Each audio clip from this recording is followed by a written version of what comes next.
Yale ni mambo tu ambayo si sahihi. Na ndio maana mara nyingi mimi nimekuwa nikizungumzia, ninapozungumzia mambo ya dini, huwa nakumbusha watu kwamba jitahidini kuwa na ufahamu. Jitahidini sana kupata taarifa. Taarifa inatoa maelekezo ya kuweza kuelewesha watu ukweli wa kuishi. Watu wafanyeje? Wajitambue. Ukishajitambua kila kitu kinakuwa kwa wepesi. Dini ni uasi wa akili. Wazungu wanaita mental terrorism. Dini ni nini? Uasi wa akili. Mental terrorism. Kwamba unaweza ukajifungamanisha na dini, ukahisi sasa tunajiandaa kwenda mbinguni, muda wote tunachukuliwa. Lakini kumbe mmejirisha upepo tu. Mmejirisha hivyo vya kwenda mbinguni havipo. Wala Mungu hakutuumba hivyo. Mungu hakufanyaje? Hakutuumba hivyo. Utaratibu wa uumbaji una sheria zake. Mambo ya kwenda mbinguni sio mambo ya msingi na wala hayapo. Kwanza mbinguni ni wapi? Mbingu ni kiumbe kama tulivyo viumbe sisi. Na kuna mazingira ya mbingu. Na mbingu inapata faida zake katika marishe. Kwa kadri alivyoeleza kwamba kabla ya uumbaji, Mungu aliandaa mazingira kwa ajili ya viumbe. Sasa kama Mungu aliandaa mazingira kwa ajili ya viumbe, kwa nini ueleze kwamba Mungu yuko mbinguni? Na wakati hata kitabu chako cha kiroho pengine au msahafu au Biblia imekueleza kwamba hapo mwanzo Mungu aliumba mbingu na kama mbingu ni kiumbe, kabla hajaumba ile mbingu alikuwa anakaa wapi? Na unataka umtafute Mungu mbinguni? Mnataka kudanganyana mnaenda mbinguni kwa Baba? Mungu ni mwanamume. Mungu ni mwanamume. Mira oe. Oe. Mira oe. Oe. Mira safi. Mungu ni mwanamume. Sasa mbona mnamuweka huko juu baba yenu mbinguni? Mungu hayuko mbinguni. Mungu yupo katika uwepo. Ndio maana tafsiri yetu ya Mungu tunaeleza Mungu ni nini? Ambao ni nini? Nguvu kuu. Inayofanyaje? Zinazofanyaje? Mungu ni uwepo ulio nguvu kuu inayoongoza nguvu zote zinazotumika kwa viumbe na mazingira yanayowazunguka. Kwa hiyo ndani ya uishi wetu sisi kama viumbe watu tuna uungu ndani yetu. Na huo uungu unaweza ukaukuza kadri ya nidhamu yako. Mara nyingi nimekuwa nikiwaelewesha wazi kwamba maisha ni kanuni. Ninapoeleza maisha ni kanuni, unahitaji kufanikiwa. Zipo kanuni za mafanikio katika maisha. Usije ukaishi kwa mkumbo, wenzako wanaenda kufungua maduka Kariakoo, unapokea kafedha kaurithi na unaenda kufungua duka Kariakoo, unataka na wewe upande kama wao. Sio hivyo. Maisha ni kanuni. Zipo kanuni za maisha. Inatakiwa uzifuate zile kanuni. Na utakapozifuata zile kanuni, mafanikio ni uhakika. Sio mpaka wote tuingie kwenye uganga, na sio mpaka wote mjikute mmeingia kwenye madawa ya asili ndipo mfanikiwe. Japo kwa dunia tulio nayo sasa hivi, bila hayo utapiga matime na hautafanikiwa. Ndipo utagundua maisha ni kanuni. Na hizo kanuni za maisha sijazipata. Maana kuna wengine anapata bahati kabisa ya kupata fedha, anapata mtaji, lakini anafungua biashara hamna wateja. Duka napeleka hata sehemu nzuri ila wateja hamna.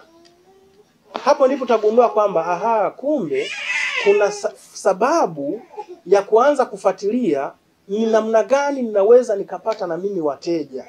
Pesa sawa nimepata, lakini kufungua biashara ni jambo la kwanza. Wateja ni jambo lingine. Nje na wateja kuna kitu kinachoitwa kutunza au kuimiliki ile fedha. Ni jambo lingine tena. Ni vitu vitatu tofauti. Na ndio maana mwingine anakuja, anakuambia mheshimiwa, mimi bana mfalme nimekuja kwako nataka mali. Unataka mali? Ndio. Mali ni nini? Hajui hata mali maana yake ni nini.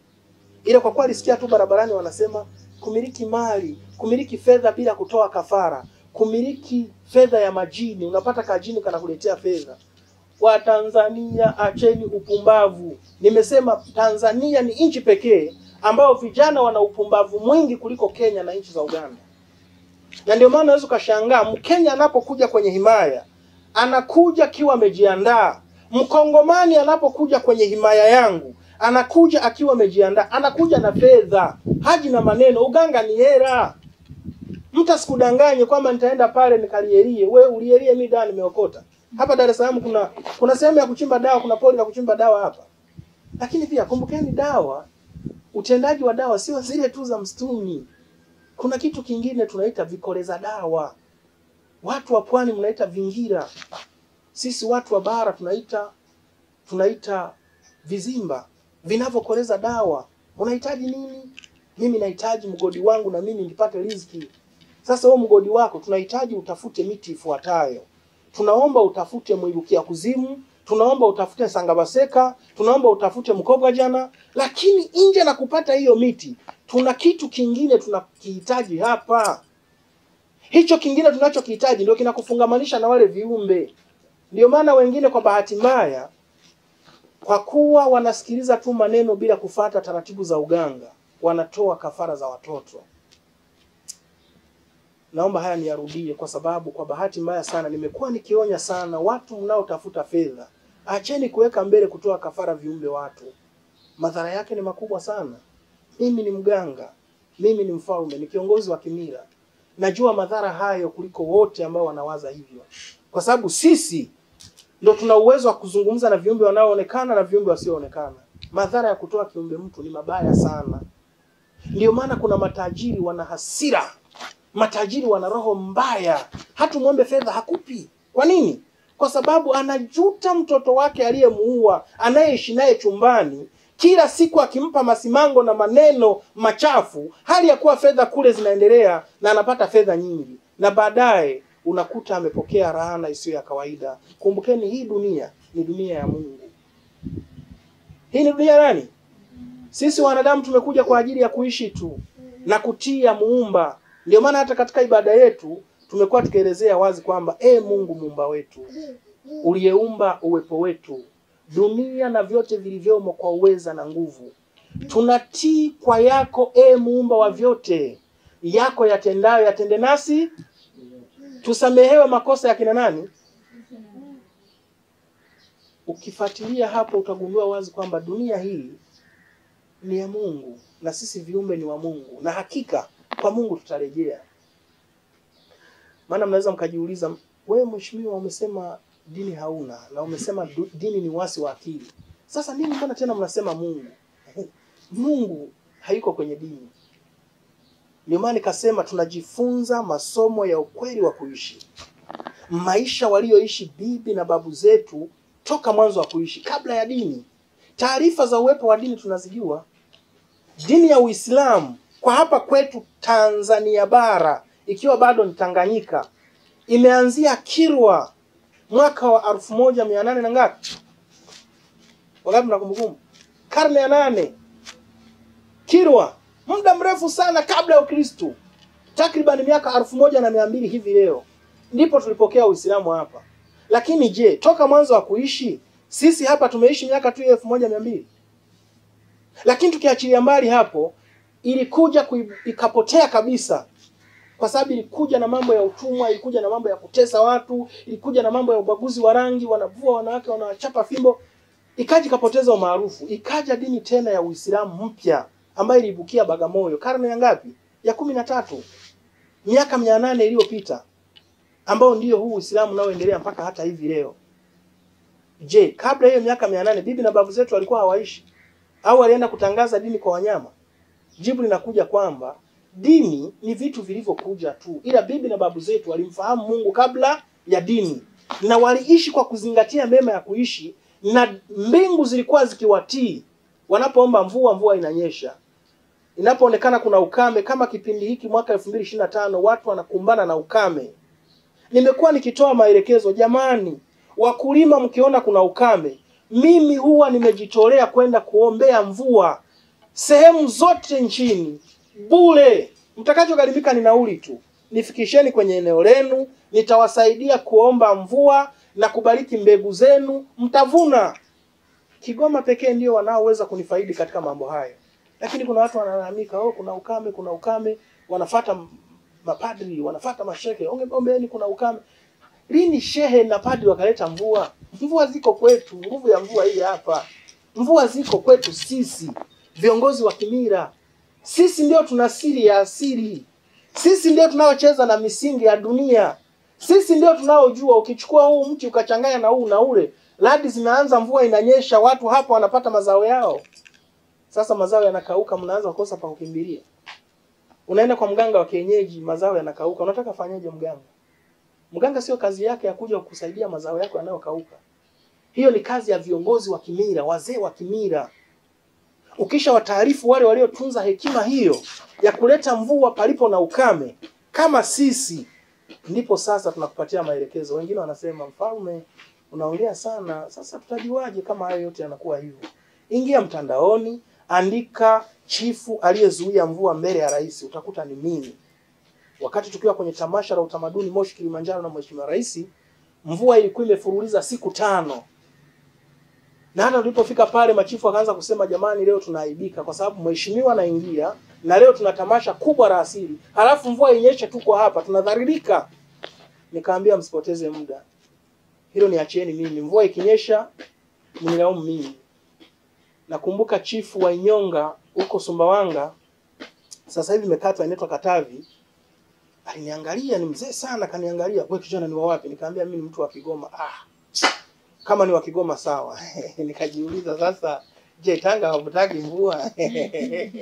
Au Kilimanjaro hawajui kuzuia mvua? Kwa hiyo vitu hivi vipo na kila maeneo yalitunza hekima hizo. Na ndio maana kuna wakati mwingine wazee wetu walikuwa pia hata wana silaha za asili. Mkoloni anakuja na watesa na waonea, wanasema mkoloni, usichukue watoto wetu. Mkoloni anasema, unajua kuna vitu vingi havikuandikwa, ni kitu hamjui tu. Ila mkoloni alitesa bibi na babu zetu, ila na sisi wakoloni tuliwatesa. Ilikuwa inafika hatua inaandaliwa radi, wakoloni wanakaushwa na radi. Ilikuwa inafika hatua inaandaliwa nyuki, wakoloni wanakimbizwa na nyuki. Ushahidi huu umeonekana pale kwa Little Kidanka pale Singida, ambapo alikuwa amewatesa wakoloni na nyuki kwa kiwango kikubwa sana. Taarifa zingine hazikuandikwa, ila hata wakoloni wenyewe wanajua wale washenzi wana nguvu. Na hizo nguvu tumetoa wapi? Ni nguvu ya Mungu muumba wetu. Ila tulipewa tuitumie kwa amani na wema. Tulipewa tuitumie kusaidiana, sio kuumizana. Na ndiyo maana ninawaelewesha wale wote ambao mnahangaika na maisha. Maisha ni kanuni. Acha kupiga fujo na omba dukani. Maombe hata kuletea wateja. Kitakacho kuletea wateja kwenye duka lako ni kuzingatia kanuni na taratibu za maisha. Kanuni ya mauzo unayo, sio kupiga fujo unaomba. Ukitaka kuamini kama unaweza kupiga fujo naomba bila faida, ni pale utakapokuta mtu ameanguka na mapepo, kaombe uangalie kama taachiwa. Lakini mimi nikifika mtu aliyeanguka na mapepo anarukaruka, kwanza natulia. Mimi ndio namwambia nyenyuka, asiponyanyuka kama mapepo ni wakorofi, basi nikimgusa hapa analia kama ameunguzwa na moto. Sasa wengine mnaambiwa hapana, sisi huwa tunaombewa na wachungaji. Sasa mlete mchungaji dukani akuombee. Na ukiona wateja hawaji, ujue maombi huwa hayafunguagi wateja. Kinacholeta wateja ni kanuni ya maisha.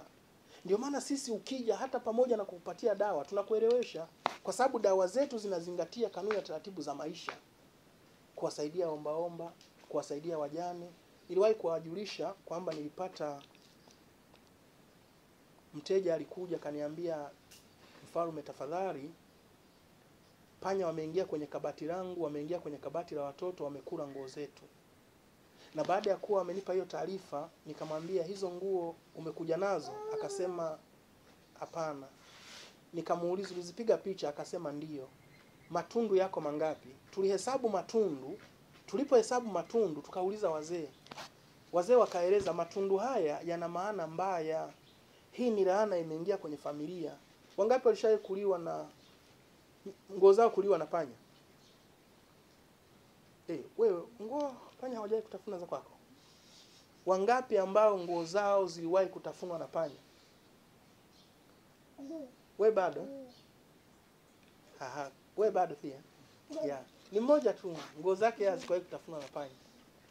Hata na wewe hazijawahi kutafunwa. Basi huyu pia ni wawili sasa.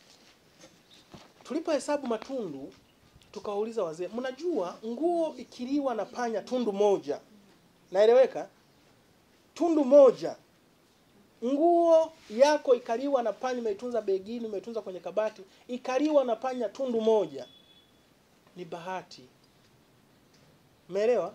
Nguo ikitafunwa matundu mawili ina maana yake. Nguo ikitafunwa matundu matatu ina maana yake. Nguo ikitafunwa matundu 10 ina maana yake. Nguo ikitafunwa matundu 7 ina maana yake. Ila tundu la kwanza nitakupa ufafanuzi. Ukiona nguo yako imetafunwa imetoboka tundu moja, ni ishara ya mafanikio.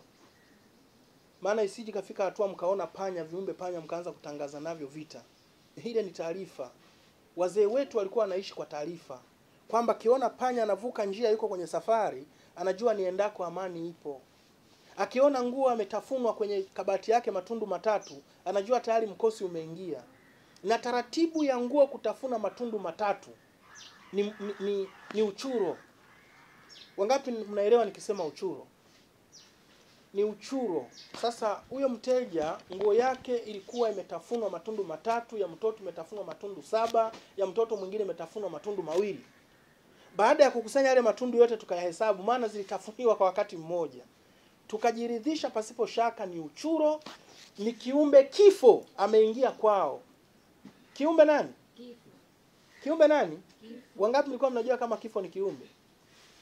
Ndio maana wazee wetu wa zamani wanafuga vikukukuku, vinafuga ng'ombe, ili yule kiumbe akija, akiona mnatoka hawapati kwa wakati, anatafuna ng'ombe kwanza, ng'ombe anakufa. Au anatafuna kuku anakufa. Kifo ni kiumbe na huwa kina maelekezo yapo ya Mungu yanayosimama na vifo. Baada ya kuona kuna uchuro uko katika familia yao na kuna mtu anatakiwa afe, nilimfafanulia, nikamwambia bana, hapa kuna uchuro. Na huu uchuro umetafsiri mambo mawili. Umetafsiri kifo kwenye ukoo wako na kwenye familia yako ambayo umeolewa wewe, na pia inatafsiri umaskini, utashuka sana kiuchumi. Kwa bahati nzuri au mbaya, unajua kwa bahati nzuri mbaya pia watu wengi ambao hawakuzoea mambo ya ramli. Ukimpa ramli kiwepesi anahisi kama umeongea tu. Alibisha, nikamwambia, akaniambia sasa kwanza alibisha, akaniambia sasa tunafanyaje? Nikamwambia inatakiwa ulete ng'ombe mweusi dume, tumtoe kafara, tumchinje kwa ajili ya kuondoa hicho kifo. Lakini pia inatakiwa utafute mikate 3, upeleke kwa wahitaji 3, na kila wahitaji utawapa mikate 3. Maana yake ni mikate mingapi? 9. Ukiwa unatia nia zako za kuomba Mungu akusimamie yule kiumbe asichukue kwenye familia yako. Akasema, ng'ombe tena? Nikamwambia ya. Na hela nakulipa shilingi ngapi? Nikamwambia kwanza tuondoe hicho kifo. Vingine vya fedha utanipa utakaojisikia. Na kusaidia. Kwa sababu naona hatari mbaya sana nyumbani kwenu. Hakunipa wala hakuleta. Huyo ng'ombe hakuja na hiyo mikate hakupeleka. Tumekaa siku ya kwanza, siku ya pili, siku ya 3, siku ya 4, siku ya 5, siku ya 6, siku ya 7, matundu yalipotimia akafiwa.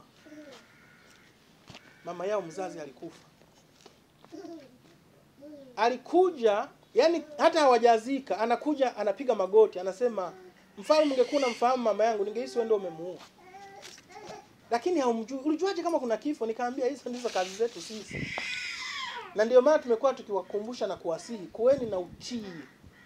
Dunia hii ina kanuni, ina misingi. Na ukiona umeshindwa kuendana na misingi ya dunia, basi jua wewe umekwama na umeshindwa, na jiandae kukutana na matokeo magumu, kwa sababu wewe umeshindwa kutii nini? Asili yako. Mpe mama yake. Hiyo sauti sio nzuri. Mpatie mama yake. Akifanya hivi nasikia kwenye kamera. Sawa? Kichwa cha somo kinasemaje? Utambuzi mdogo. Utambuzi mdogo. Ya, kwa hiyo katika mifumo hiyo ndugu zangu, ndio maana mimi huwa natoa siri. Natoa nini? Siri. Natoa nini? Siri. Natoa siri za mafanikio. Ni wachache watakupa hizo siri. Na kwa bahati mbaya pia jueni, si waganga wote wanaweza kuona. Pana watu ni waganga, wana waliobobea kwayo, lakini yasiwe ya kuona, ila kwenye dawa kaa ni wazuri sana. Lakini kuna watu pia ni waganga, wanafanya ramli vizuri, ila kwenye dawa hawana utaratibu.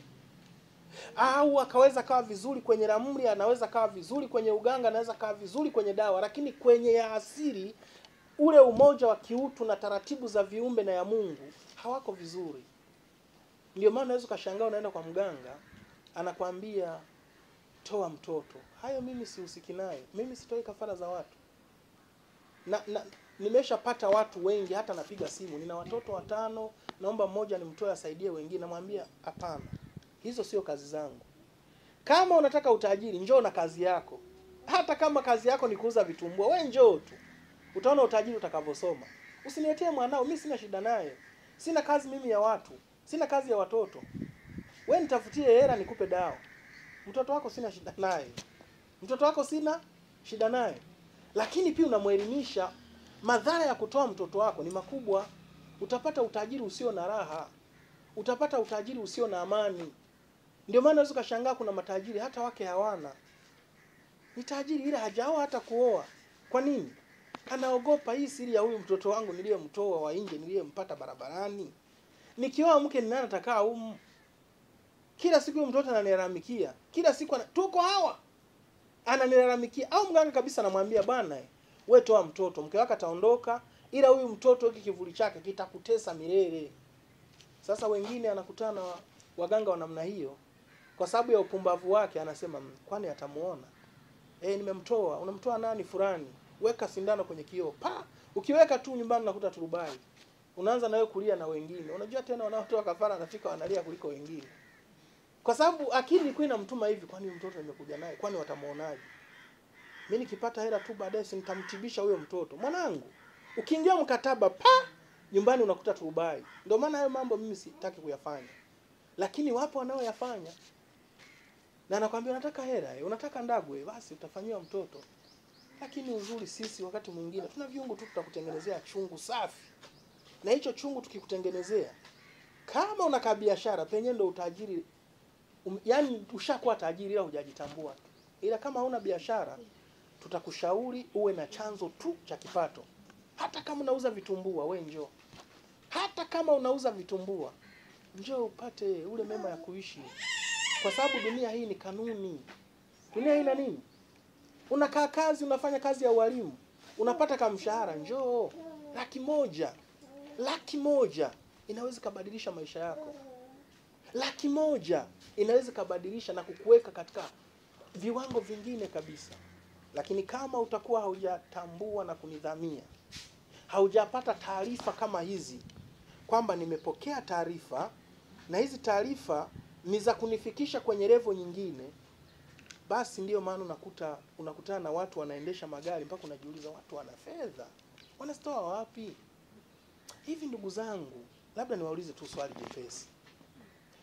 Mtu ana gari V8, ana Ford Ranger, ana Hummer, ana magorofa 4 5 Dar es Salaam, ana fedha, ana jina. Hivi kijiuliza hiyo kazi aliyoifanya, unahisi alifanya kazi gani? Maana jiuliza, hivi nikiwa mwalimu naweza nikafikia hayo maisha? Ndugu yangu, laki hii inaweza kukufanya ukafikia hayo maisha. Na unaweza kaamini au usiamini, ila jua kwamba kuna watu wanatafuta fedha, anapata tu laki hii. Anasema mimi hii laki nataka niende kwa mganga tu. Naenda kwa mganga tu. Nikishamaliza ndo naenda kutafuta hela. Na wanafanikiwa. Mwingine anaweza kasema, unataka tu labda tu tununue nyambiragiza yako kwa laki 1. Ndio maana nikasema hivi. Hii nyambiragiza ukija kununua wewe, karibu. Nitakupa maelekezo kutokana na kazi zako, utafanikiwa. Usipokuja kununua wewe, wala usijali, kwa sababu wengine watainunua tu. Na hata hivyo mafanikio sio ya watu wengi. Wewe unataka kufanikiwa na wakati wewe haumo kwa wale wanaotakiwa kufanikiwa. Kwa hiyo kama unahitaji kufanikiwa, nyambiragiza ufunguo wa riziki imeandaliwa kwa miujiza na nguvu kwa ajili ya kufanikiwa. Na hakika utafanikiwa. Kama hauhitaji kufanikiwa na unatamani kutumia uganga mwingine, katumie, kwa sababu ile nilishasema ni zaidi ya tunguli. Na kumbukeni mimi nimeingia kwenye uwazi usio wa kawaida. Nitakuelewesha kabisa. Dawa hii imeandaliwa kwa miujiza na nguvu. Na ndiyo maana hata matunzaji yake ukiichukua, nitakuelewesha. Usije ukaenda nayo gesti kufanya uovu, usije ukaenda nayo kwenye mabaa.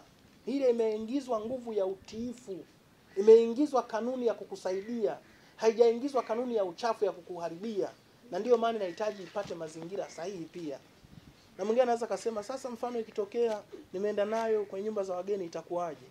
Haitakudhuru, isipokuwa itatenda kazi lakini utapata mikosi. Kwa sababu huko ndiko mikosi inakotokea. Niliwashauri watu katika matumizi, usijipake ukiwa unajiangalia kwenye kioo. Ukijipaka unajiangalia kwenye kioo, penye madhara unaweza ukayapata. Kwa sababu ile nimeeleza, nimeandaa kwa muujiza na nini? Utaona viumbe ambao hujawahi kuwaona kwenye maisha yako, ukiehuka simo. Maana utajiri nao ni silver. Tuseme ukweli. Ukiehuka simo. Paka ila usijipake unajiangalia kwenye kioo. Ila ukimaliza kujipaka, ruksa, unaweza kujiangalia kwenye kioo. Lakini nje na hapo mfalme, hiyo tu Nyambiragiza ndo unayo. Zipo kanuni za mifumo ya dawa nyingi sana. Na nimewaelewesha kwamba dawa itatokana wewe unataka dawa ya nini. Kama ni ya kesi, Nyambiragiza inakutosha. Kama ni ya mafanikio, Nyambiragiza inakutosha. Lakini una migodi yako, una kiwanda chako, unataka tupime tuangalie, je, viumbe walioko hapa ni viumbe wanaokataa nisichukue au ni viumbe wanaotaka tu nifungamane nao tufanye kazi. Hizo dawa zipo pia, lakini tofauti na Nyambiragiza. Kuna dawa za kufukiza kwenye migodi, kuna dawa za kuongea na viumbe waliopo kwenye mgodi unaotaka kuanzisha. Na wakisha tupatia maelekezo tutakwambia, bwana hapa usichimbe. Kwa sababu viumbe wa hapa kwanza wana wivu. Viumbe wa hapa wana wivu, na si tu pekee wana wivu, pia wana roho mbaya. Hapa usichimbe. Na hata hivyo mali iliyoko hapa ni mali ya masimango. Wangapi mshawahi kukaa na matajiri? Wangapi mshawahi kukaa na matajiri? Mnajua maisha ya matajiri? Kuna matajiri hawana amani. Kuna matajiri hawana, yaani ni tajiri lakini hana amani. Ni tajiri ila hana furaha. Ila kuna maskini wana furaha. Kwa nini? Ulipewa maelekezo, wewe acha hiki. Ukipata fedha kwa njia hii utajuta. Anakuambia anajutaje, nina hela. Wewe. Kuna matajiri wanateseka. Ana fedha na kila kitu ila anateseka. Wakati nikiwa ninafuatilia kwenye mitandao ya kijamii, nilipata kuona kisiwa kiko huko Mirado. Mirado mnapajua? Italy huko kwa papa huko. Kuna kisiwa fulani kizuri sana na kina hoteli kali. Hicho kisiwa kila anayekinunua hafanikiwi kuishi. Kule kuna roho nyingi sana za watu zilizoacha mwili pasina mema ya kuishi, zinatesa watu. Kila anayekinunua anauza tena. Sio kiwanja. Nimesema nini? Kisiwa. Watu hawaishi tena. Na wazungu wanavyopenda sifa, anasema mimi nanunua. Anaenda ananunua. China kuna mji umekimbiwa. Viumbe, kuna hoteli nzuri safi kabisa kule China imekimbiwa. Kwa nini? Tajiri alitoa mke wake. Kila muda mke analia mle ndani. Yeah! Watu wanasikia sauti ya mwanamke analia. Wewe utalala humo, kesho utarudi. Kwanza utakuwa na woga. Mungu, bwana nasikia sauti mengi watu kama wanalia. Kumbe ni zile roho tayari zimesha kugeuka. Ulikosea masharti. Uliambiwa usioe tena, wewe umeenda kutafuta tena kadada kingine kapya. Unafikiri zitakuacha hizo roho? Wapi hapa? Thailand na Ufilipino kuna hoteli zimekimbiwa. Na mpaka sasa hivi hizo hoteli zimezeeka tu. Nataka niwatolee mfano hoteli hapa Dar es Salaam na hoteli nyingine iliyoko Geita zilizokimbiwa, ila msije mkaniuliza kama walifanya ndagu au hawajafanya, sijui. Kuna hoteli ya Kiromo, wangapi mnaijua? Iko Bagamoyo. Sasa hivi imejaa majani mpaka kwenye bati. Na wakati ilikuwa ni hoteli ya hadhi kubwa sana. Ina cottage nzuri. Lakini leo haina kazi. Nenda Katoro, kuna jamaa mmoja rafiki yetu Msabato mmoja alikuwa na kijihoteli kizuri kabisa. Yaani ile hoteli pale Katoro inavuma. Yaani kwanza huyo jamaa chizi ni kichaa. Unajua maana ya kichaa? Na ukichaa alionao, ile hoteli haina mtu hata huyu, na ni hoteli ya kifahari. Mkapa alipoenda kwenye vikao kule Katoro Geita akiwa bado kwenye madaraka, alilala pale. Mkapa, rais, Hawana hoteli safi tena kama hiyo. Ile jamaa sasa hivi hakuna mtu, majani yameota mpaka juu ya bati, na kazi yeye anayoifanya anauza vyuma chakavu. Akipata njaa anaenda kudondoa chuma kimoja, anaenda kuuza. Akipata hela anatoa pale kwenye milango yake ya hoteli yake hii. Maana ni mali yake. Sasa unaweza kujiuliza, haya mambo gani haya? Ndio maana nawaelewesha usipende kuingia kwenye mali usizo na utaratibu nazo. Ndio maana tunaelewesha watu kwamba sisi tutakupatia utaratibu wa kupata kipato ama mafanikio kupitia vipawa vyako. Ndio maana tuna hiyo pouvoir na chance ambayo itakusaidia kukuimarishia vipawa vyako. Sio tena toe mtoto, sio toe mzazi, utajuta. Maisha haya, hii dunia ni ya Mungu, sio ya kwetu peke yetu. Na kuna kanuni za maisha. Usipendelee kufanikiwa bila kuangalia madhara ya baadaye. Na ndio maana vijana wengi wa Tanzania kwa sababu ya ugumu wa maisha anatamani atoe kafara hata mzazi wake. Mtu anakupigia, mfalme, samahani, shikamoo. Naambia marahaba bana. Naomba bana, mimi niko tayari bana, nataka utajiri, niko tayari kwa lolote. Unamuuliza uko tayari kwa lolote lipi? Ukimfuatilia anakuambia bana, mimi na wazazi bana, ila sijaoa, mtoto sina. Sasa una maana gani? Unataka wakupe mtaji? Hamna tu, nitaka kama mmoja tu basi atangulie tu. Unagundua, unaona sasa wale wa Tanzania wenzangu. Ndio maana nimesema ujinga wetu sisi vijana wa Tanzania na wa Kenya na Waganda. Aheri hata Kenya na Uganda kuliko Tanzania. Mtanzania anatafuta nguvu akiwa fedha hana. Unatafuta nguvu, huna nguvu, unaipataje? Tafuta fedha. Na ndio maana nilikuwa nawaeleza watu, jadiliana na mganga. Ukimpata mganga, mjadili. Ukiona mali yake anaweza ukapata mali kupitia yeye kwa utiifu na kwa ukamilifu wa mema ya kuishi. Usiokote tu kamoja ukakimbia. Mali huwa zina series. Mali zina nini? Series kwa Kiswahili tunahitaji mwendelezo, hatua. Mali zina hatua. Nimewaambia kuna vitu vitatu tofauti. Kuanzisha biashara ni jambo la kwanza, ambalo ndio kupata mtaji. Kupata wateja ni jambo la ngapi? La pili. Ile la tatu ni kumiliki ile fedha. Watu wanapigwa chuma ulete kila siku barabarani. Umejiandaaje? Kwa hiyo ukiwa umepata mtaji, nenda ukaombe jinsi ya kupata sasa hiyo biashara. Biashara utaipata. Haya, nenda ukazungumze jinsi ya kuwapata wale wateja na kuwamanage wale wateja. Wateja utapata. Nenda ukazungumze jinsi ya kuimanage ile pesa unayoipata. Isije ikaisha halafu kajuta kwa nini imeisha. Hivi mlishai kuwaza ni kwa nini tajiri anafilisika? Kuna wengine hawana hata ndagu hizo, lakini anafilisika.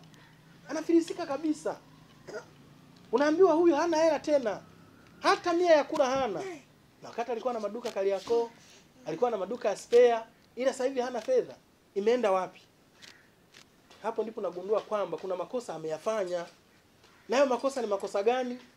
Ni makosa ya kujiachia. Wewe unakula maisha bila kulinda hela uliyoipata. Sasa unailindaje? Unaenda kuilindia kanisani. Nilikuwa najitahidi kutoa sadaka. Sadaka kwani ukiitoa, ungekuwa kila anayetoa sadaka anafanikiwa, tungekuwa tuna maskini. Makanisani si watu wanashinda watoa sadaka. Misikitini si watu wanashinda watoa sadaka. Wamefanikiwa? Kufanikiwa ni jambo lingine. Ndio maana wenzetu upande wa pili wa Uislamu wanafanikiwa kwa sababu wanafahamu kanuni, misingi na kanuni za maisha. Kwamba tunataka kufanikiwa, njoo tufanye dua.